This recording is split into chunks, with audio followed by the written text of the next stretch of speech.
right? The meaning of gymnosperma, this is the division of gymnosperma. As before classes we have already completed the different divisions. 5 divisions are there. First division was algae, second was bryophyta, then pteridophyta, fourth is gymnosperma, and fifth will be angiosperma. So gymnosperma, division gymnosperma, this is the word originated from the Greek language. Greek word है, that is the meaning. Gymnos means naked, sperma means seeds, means a particular plant category does not have any covered seed. Their seeds are not encloses or not founded in fruits. That's why they having no flower, they having no fruits. That is the reason they have a naked seeds. So gymnos means naked, sperma means seed. This is the word meaning of gymnosperma, right? इससे पहले Pteridophyta किया था. Pteridophyta की जो last class थी वो जिम्नोस्पर्मा से similar करती है, या ये कहें कि हर एक पर्टिकुलर डिवीजन के अंदर एक क्लास ऐसी होगी जो एक साइड उस पर्टिकुलर डिवीजन से बिलोंगिंग होगी और दूसरी साइड वो दूसरे डिवीजन से बिलोंगिंग होगी. ठीक है. टेडोफाइट्स के अंदर जो लास्ट क्लास थी वो जिम्नोस्पर्मा के सिमिलर है. उसी तरह से मैं यदि कहूं कि जिम्नोस्पर्मा की जो लास्ट क्लास है वो एंजियोस्पर्मा के सिमिलर होगी, यानी कि किसी न किसी डिवीजन में एक क्लास ऐसी होगी जो हाईली डेवलप्ड टाइप के प्लांट्स होंगे और they will approach to the next division as having the similarity, but basic characters जो रखे गए हैं वो उनकी वजह से उनको उस डिवीजन में रखने का रीजन है. So division gymnos means naked means seeds. Naked seeds are there because they does not possess any fruits, no flower, no fruits are there. That's why they are called non-flowering plants या non-flowering spermatophytes.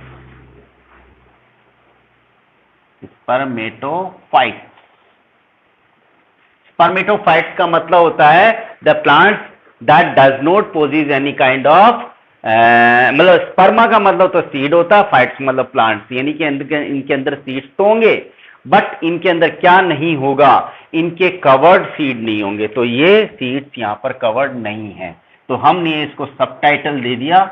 ये subtitle means the plant category does not, their seeds are not covered in fruits and etcetera etcetera. तो हम ये कह सकते हैं non, यहां पे लिख देता हूं non flowering spermatophytes.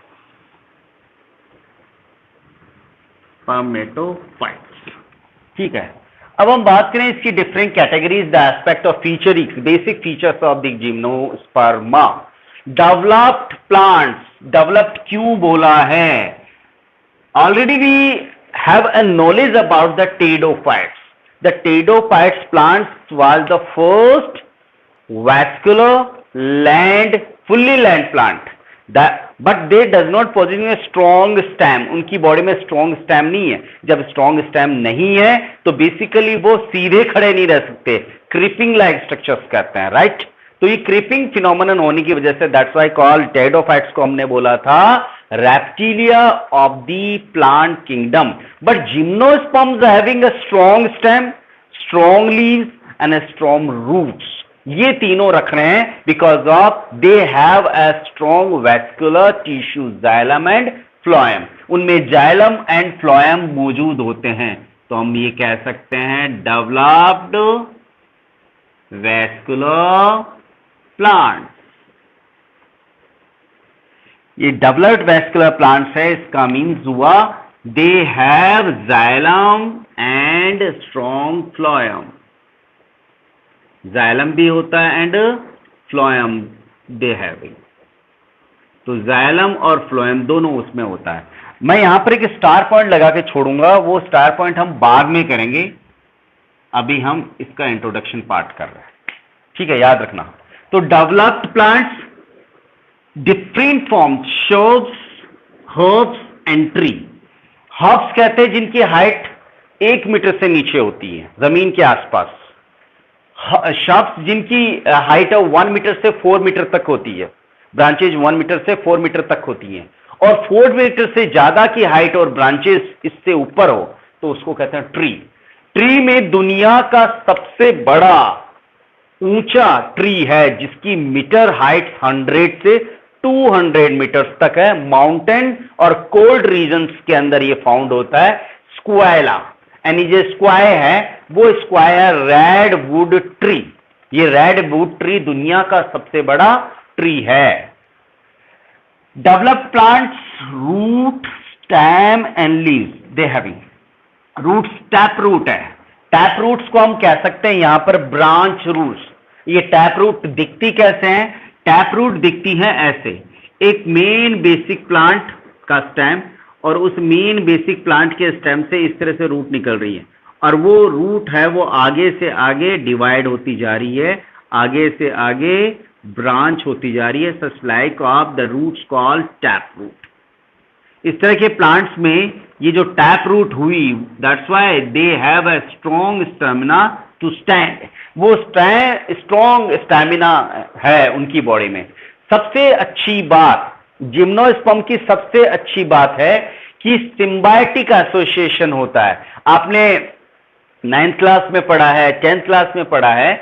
Symbiotic association में दो अलग अलग स्पीसीज के लिविंग बॉडी अपने एक दूसरे के साथ आ जाते हैं और एक दूसरे को म्यूचुअल बेनिफिट करते हैं, लॉस नहीं करता, यानी प्लस प्लस पॉइंट दोनों तरफ होगा।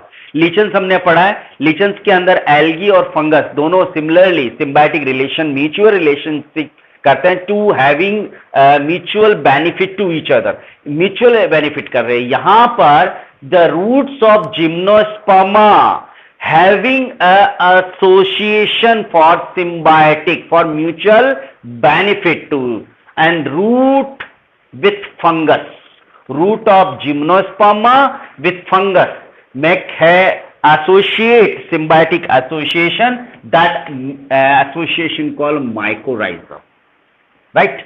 तो ऐसा माइकोराइजा वाला सिम्बायोटिक एसोसिएशन होता कौन से जिम्नोस्पर्मा प्लांट में है? वो है पाइनस प्लांट के अंदर होता है। पाइनस प्लांट के अंदर होता है, ठीक है। हमारे स्कूल में कोई भी पाइनस का पेड़ नहीं है, जो है वो मैं बताऊंगा कौन सा है।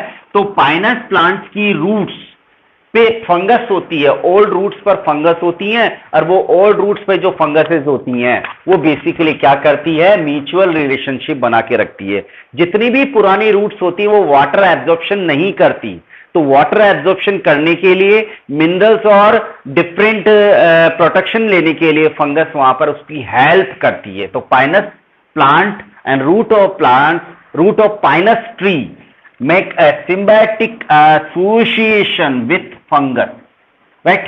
Second symbiotic association है root of gymnosperma cyanobacteria, जिसको हम ब्लू ग्रीन एल्गी बोलते हैं। शॉर्ट में लिख देता हूं ब्लू ग्रीन एल्गी। ये blue green algae and root, इनके इन बिटवीन भी एक सिम्बायोटिक एसोसिएशन होता है और इस तरह की जो सिम्बायोटिक एसोसिएशन होता है उसको एक स्पेसिफिक नेम दिया जाता है कॉरलॉइड रूट्स। और ये कॉरलॉइड रूट्स में एग्जांपल आ जाता है cycas, cycas gymnosperma roots having symbiotic association with a blue green algae और cyanobacteria। ऐसा होने के लिए क्या है? Basically cyanobacteria having a chlorophyll, that's why they having a stamina to perform photosynthesis। Basically roots में किसी तरह का फोटोसिंथेसिस नहीं होता, बट साइनोबैक्टीरिया की हेल्प से ये रूट्स फोटोसिंथेसिस कर सकती हैं। First thing. Second thing, cyanobacteria having a specific type of genes, उनकी हर एक सेल में एक जीन्स होता है जो फ्री नाइट्रोजन को कंपोजिट एंड कंपाउंड नाइट्रोजन में कन्वर्ट कर सकता है। तो free nitrogen form convert into nitrogen compounds form, this process called nitrogen fixation. तो यहां पर दो चीज होगी, एक तो फोटोसिंथेसिस और दूसरा हो गया nitrogen fixation. PS for photosynthesis and NF for nitrogen fixation. इस साइनोबैक्टीरिया को क्या चाहिए? साइनोबैक्टीरिया को सबस्ट्रेट चाहिए, फूड चाहिए, वाटर मिनरल्स को एब्जॉर्ब करने के लिए स्पेसिफिक हेल्प चाहिए, वो कौन देगा? रूट्स देगी। उसी तरह रूट्स ऑफ फंगस, फंगस में बेसिकली फूड नहीं होता, रूट्स उसको फूड इश्यू करवाएगी। फंगस वाटर एब्जॉर्प्शन करवा के इस रूट की हेल्प करती, क्योंकि old roots are not capable to absorb water and minerals from the soil, right. पुरानी रूट्स की बात चल रही है। हम बात करें नेक्स्ट लीव्स की। जितनी भी लीव्स होती हैं, जिम्नोस्पर्मा, जिम्नोस्पर्मा हमारे आसपास नहीं हो सकता लोकेलिटी में, नेचुरली नहीं हो सकता। लोकेलिटी के अंदर यदि ये जिम्नोस्पर्मा प्लांट्स है तो वो मिलेंगे शिमला, हिमाचल, उत्तराखंड, पहाड़ी क्षेत्र जिसमें जम्मू एंड कश्मीर, ये जो एरिया है जहां ड्राई कोल्ड कंडीशंस है, dry cold condition and very height वाली पोजीशन होती है, उन तरह के प्लांट्स के अंदर होते हैं। तो उनकी लीव्स है वो सिंपल निडल लाइक होती हैं। पिनैटिली कंपाउंड्स, पिनैटिली कंपाउंड्स का मतलब यदि हमारे आसपास की जो लीव्स होती है वो ऐसे दिखती है। इसके ऊपर क्या होता है? वेन सिस्टम, इस तरह के वेन सिस्टम होता है। या फिर हमारे आसपास की लीव्स ऐसी नजर आती हैं,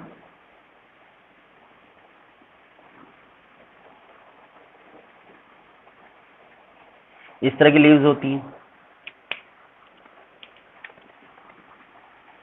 जिसमें वेन्स होती हैं ऐसे, ठीक है। अब इनकी लीव्स कैसी हैं? इनकी लीव्स ऐसे हैं, जब डेवलपमेंट हुआ तो डेवलपमेंट के दौरान इनके क्या हो गए? ये कट्स लग गए, और कट्स लगने के बाद इस तरह की लीव्स बन गई।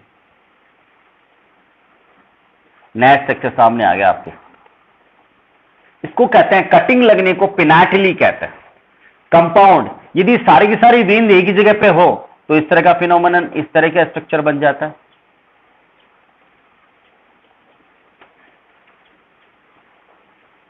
ये प्लांट्स के डेवलपमेंट की कहानी है पूरी इस तरह। तो आपने साइकस और पाइनस दोनों प्लांट्स देखे होंगे, आप पाइनस नहीं देखा आपने। साइकस अपनी स्कूल के अंदर है, जैसे ही एंटर करते हैं दरवाजे, मतलब मेन गेट के दोनों तरफ, जहां मेन गेट है उसके पास में एक सर्कल बना हुआ है, उस सर्कल के ऊपर जो प्लांट रखा गया है वो कौन सा प्लांट है? साइकस प्लांट है। क्राउन लीव्स है उस पे। उसे जब एंटर करते हैं तो गार्ड रूम से जैसे ही आप टर्न करोगे इस हाथ पे, तो वहां पर आपको पैरेलल 1 2 3 4 बीच बीच में सर्कल बने हुए हैं, घुमटी टाइप का सा बना हुआ है, उनके अंदर जो पेड़ हैं वो इस टाइप के पेड़ हैं। जब आगे जाते हैं तो आप रिसेप्शन से ठीक पहले के जो प्लांट्स होते हैं वो भी इसी तरह के नजर आ रहे हैं। उसके बाद आपने देखा होगा wing number 1, sports room, swimming room के जस्ट आगे वाला जो आपका हॉल वाला पोर्शन, कैफेटेरिया वाला एरिया, और कैफेटेरिया से जब हम आगे चलते हैं तो इस साथ पर बहुत से रो लगी हुई है पेड़ों की, वो रोड खजूर जैसे पेड़ लगे हुए हैं, वो सब के सब साइकस प्लांट्स हैं। तो हमारी स्कूल के अंदर cycas plant crown like plants हैं।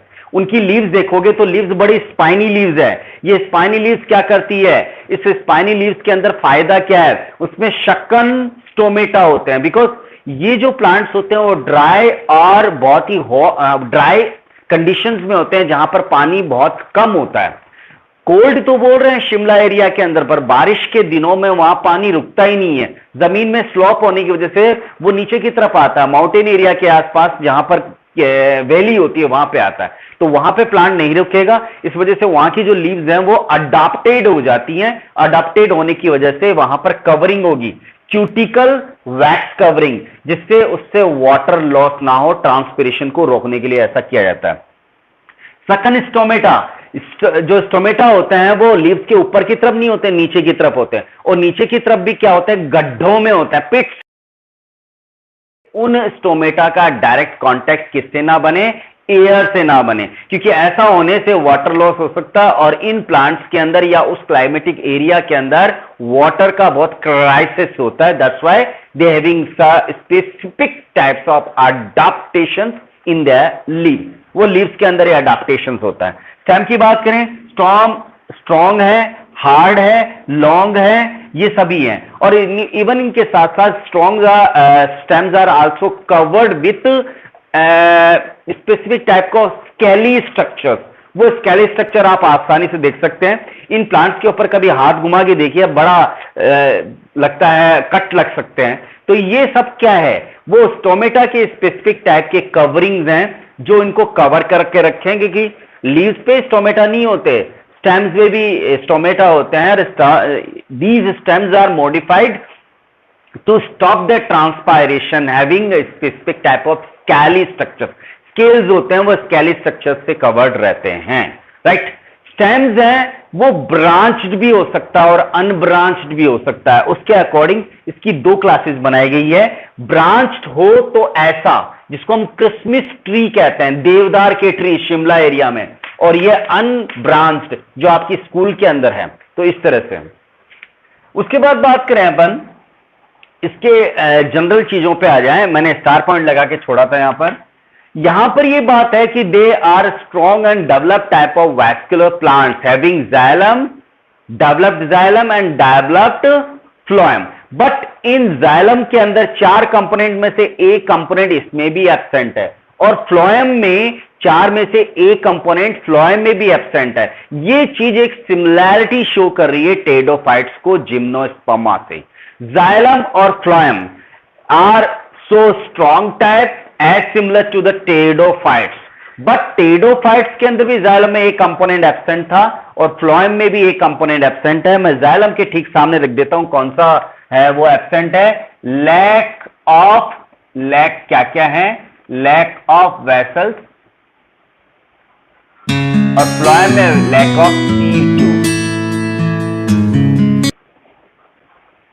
तो vascular tissues are developed as similar to pteridophytes as in gymnosperma। जिम्नोस्पर्मा के अंदर जो vascular tissues हैं वो similarly किसके सिमिलर हैं, वो सिमिलर किसके हैं, वो टेडोफाइट्स के प्लांट्स के सिमिलर हैं। But rest of the all plant parts and body design are strongly developed than the pteridophytes. That's why gymnosperms are improved, more developed and advanced plants than the pteridophytes. Pteridophytes से compare के अंदर वो ज्यादा strongly developed हैं। अब आ जाएं इसके routine दूसरे पार्ट की तरफ। हिट्रोस्पोरस, हिट्रोस्पोर्स यहां पर ध्यान दीजिएगा, इन प्लांट्स में सेक्सुअल रिप्रोडक्शन नहीं होता है एक्सेप्ट ऑफ वन, जिसको वेजिटेटिव प्रोपगेशन कहते हैं, राइट। 1 2 3 4 5 हमने 5 तरह के सेक्सुअल रिप्रोडक्शन पढ़ा, 6ठा नंबर का भी पढ़ा। फर्स्ट नंबर था फिजन, वो यहां पर नहीं है। सेकंड था हमने पढ़ा था फ्रेगमेंटेशन, वो भी इसमें नहीं है। थर्ड नंबर इसमें हमने स्पोर फॉर्मेशन पढ़ा, वो भी इसमें नहीं है। फोर्थ नंबर हमने रीजनरेशन पढ़ा, वो भी नहीं है। बडिंग नहीं है। फिफ्थ नंबर का जो है वो क्या है, वेजिटेटिव प्रोपगेशन। वो वेजिटेटिव प्रोपगेशन लिटरली थोड़ा हो सकता है, पर प्लांट जितना हायर टाइप का डेवलप्ड होगा उसमें सेक्सुअल रिप्रोडक्शन मोनली और आइडेंटिकली होगा, बहुत ही डेवलप्ड टाइप का होगा। दैट्स व्हाई हेटेरोस्पोर्स, यदि किसी भी प्लांट के अंदर हम बात करें यहां पर, तो स्पेसिफिक टाइप का सेक्सुअल रिप्रोडक्शन है। तो यहां पर 2 तरह के स्पोर्स बन रहे हैं, male spore and female spores, जिनको हम बोल सकते हैं mail gamete and female gamete. देखिए एंजियोस्पर्मा प्लांट्स में क्या बन रहे हैं, पोलन ग्रेन्स, और उसी तरह से फीमेल प्लांट के अंदर एंजियोस्पर्मा में क्या बन रहा है, ओव्यूल। तो एंजियोस्पर्मा की तरह इनमें भी सेक्सुअल पार्ट्स हैं, बट वो सेक्सुअल पार्ट फ्लावर नहीं है। उस सेक्सुअल पार्ट को स्पेशली जाना जाता है कॉन्स, स्ट्रोबिलाई एंड कॉन्स। जैसे angiosperm having the sexual part as similar as in a form of flower, but flower in place of flower, gymnosperm have a special sexual part that is called cones or strobili, right। हेटेरोस्पोर्स यानी एक ही plant में 2 अलग तरह के cons होंगे, strobili होगा। एक को बोलेंगे मेल स्ट्रोबिलाई, मेल कॉन, और दूसरे को बोलेंगे female strobili, female cone. Male strobili के अंदर स्पेसिफिक टाइप का सेक्स पार्ट होता है जिसको बोलते हैं एंथ्रेडियम। क्या बोलते हैं, एंथ्रेडियम। और ये एंथ्रेडियम क्या बनाएगा, पॉलन ग्रेन, जैसे एंजियोस्पर्म बनाते हैं, ठीक है। उसी तरह से फीमेल स्ट्रोबिलाई और कॉन्स के अंदर स्पेसिफिक फीमेल पार्ट होता है आर्चिगोनिया, और ये आर्चिगोनिया एक्चुअली क्या है, ओव्यूल है। और ओव्यूल में क्या बन रहा है, एग सेल्स बन रही है। तो इस तरह से यहां पर पॉलन ग्रेन्स क्या हुआ, पॉलन ग्रेन्स हो गया male gamete and egg cell is female gamete, ये फीमेल गैमेट हो गया। ठीक है, मेल गैमेट मेल पार्ट के अंदर बने, फीमेल गैमेट फीमेल पार्ट में बने, that's why this phenomenon called heterospores. The spores which are representative as gametes, they are not similar in shape, size and nature, similar shape, size and nature में नहीं है। ध्यान दीजिए, algae gametes और spores equal size में होते हैं तो उसे आइसोगैमस कहते हैं, अनइक्वल साइज में होते हैं उसे एनआइसोगैमस कहते हैं, और एक मोटाइल और दूसरा नॉन मोटाइल है तो उसे ऊगेमस कहते हैं। तो यहां फिनोमेनन आ जाएगा oogamous टाइप्स ऑफ हेटेरोस्पोर्स, oogamous। भैया यहां पर पॉलन ग्रेन ही आगे मूव करेगा, बाकी एक्सेल कभी भी मूव नहीं करता, एक्सेल तो स्टेबल ही रहता है। नेक्स्ट थिंग बात करें होमोथैलस एंड हेटेरोथैलस। यदि किसी बॉडी पार्ट में, यदि किसी प्लांट के अंदर मेल स्ट्रोबिलाई और फीमेल स्ट्रोबिलाई एक साथ होते हैं तो उसको जनरली हम बोलते हैं बाइसेक्सुअल प्लांट। ठीक है, बट हम यहां पर टेक्निकल वर्ड लें तो वो टेक्निकल वर्ड जिम्नोस्पर्मा के लिए हमने यूज कर दिया है homothallus. If any plant of gymnosperm possess both sexual male strobili and female strobili in a same plant, that's phenomenon called homothallus. और डिफर प्लांट्स में होता है तो उसको हम कहेंगे हेटेरोथैलस, और वो हेटेरोथैलस कंडीशन को हम कह सकते हैं यूनिसेक्सुअल प्लांट। इस हिसाब से यूनिसेक्सुअल प्लांट के अंदर एक हो जाएगा मेल प्लांट और दूसरा हो जाता है फीमेल प्लांट। साइकस उसका एग्जाम्पल है, आपकी स्कूल में मौजूद है। उनमें से कुछ प्लांट्स के अंदर मेल स्ट्रोबिलाई है और कुछ प्लांट्स के अंदर फीमेल स्ट्रोबिलाई है। जो मेल स्ट्रोबिलाई वाला प्लांट है उसे मेल साइकस बोलेंगे, और जो फीमेल स्ट्रोबिलाई वाला प्लांट है उसे फीमेल साइकस बोलेंगे। तो होमोथैलस मीन्स एक ही प्लांट में सेक्सुअल पार्ट दोनों एक ही जगह मौजूद हो, दैट्स बाइसेक्सुअल। और यूनिसेक्सुअल में दो अलग अलग सेक्सुअल पार्ट दो अलग अलग प्लांट्स में होते हैं। तो इसका एग्जांपल हेटेरोथैलस का एग्जांपल है साइकस है, एंड होमोथैलस का एग्जांपल है वो पाइनस है, राइट। अब हम क्लासेस की बात कर लें, साइकेडल्स एंड कॉनिफरल्स। साइकेडल्स का एग्जांपल के अंदर आ जाता है साइकस, ये वाला। इस साइकल्स के अंदर स्टेम है वो अनब्रांच्ड है, लीव्स क्राउन शेप है, stem is unbranched, leaves are crown shaped, और इस लीव्स के इस वाले पोर्शन में ऊपर की तरफ होते हैं male and female strobili. Male and female strobili cycadales के अंदर होते हैं। ठीक है, तो ये साइकेडल के अंदर इस हिसाब से मेल प्लांट हो गया, दूसरा फीमेल प्लांट हो गया, तो ये साइकेडल्स का एग्जांपल हुआ साइकस।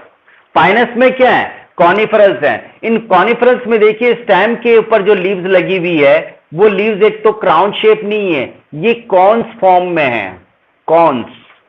ठीक है, कॉन्स।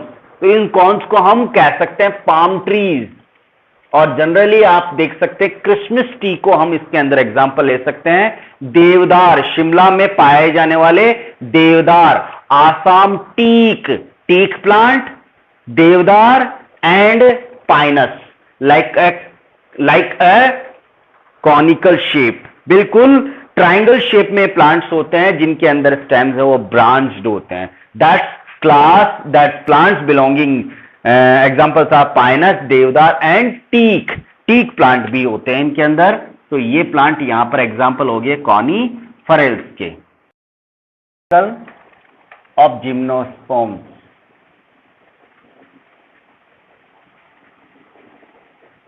या लाइफ साइकिल ऑफ जिम्नोस्पर्म्स।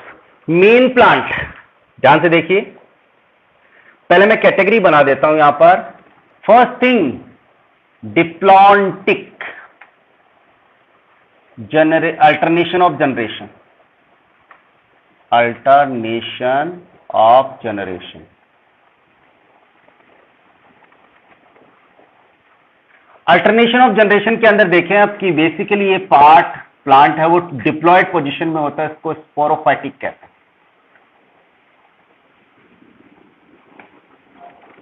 और एंड प्लांट, एंड पोर्शन आता है गैमेट्स बनने के बाद, गैमेटोफाइटिक। तो ये वाली जो स्टेज है, डिप्लॉयड स्टेज है, वो डोमिनेंट है। तो मेनली प्लांट डोमिनेंट फैमिली होगा, डोमिनेंट स्टेज, ध्यान दें। Main plant